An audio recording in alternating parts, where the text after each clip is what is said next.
ভাষার জন্য লড়াই করে রক্ত দিয়েছে গোটা বিশ্বে, এটার উদাহরণ বিরল, কোথাও পাওয়া যায় না। শুধু আমরাই আমাদের ভাষার জন্য জীবন দিয়েছি। আবার আমরা এই ভাষার লগে লগে অন্য ভাষাতেও এখন কথা কই। কথা কন, হিন্দি আছে না নাই? আমাদের ছেলেমেয়েরা দুর্ভাগ্যজনক হলেও সত্য বাংলার চেয়ে হিন্দি জানে ভালো। কঠিন বাংলা বোঝে না, মাগের হিন্দি সব মুখস্থ। কি কপাল পোড়া জাতি!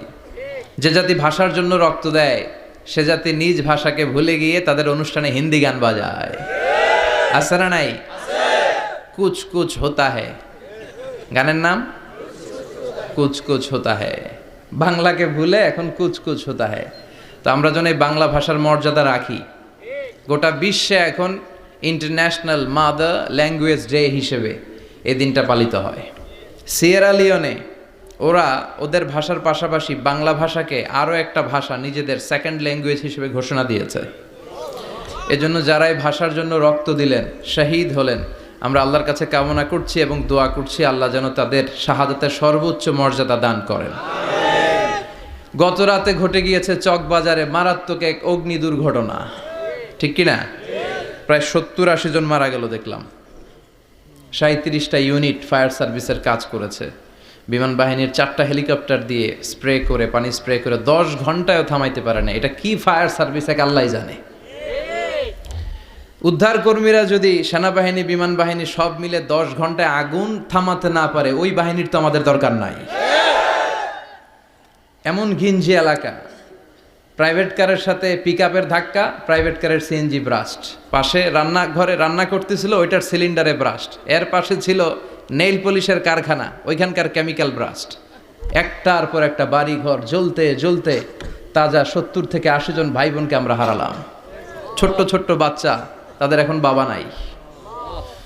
অনেক যুবতী বেঁচে আছে, নতুন বিয়ে হয়েছে, হাতে মেহেদির রংটা এখনো শুকায় নাই, তার স্বামী নাই। আজকে আমি দেখছিলাম আর ঝরঝর করে চোখের পানি পড়ছিল। এই ঘটনাটা আমার জীবনেও ঘটতে পারত, আপনার জীবনেও ঘটতে পারত।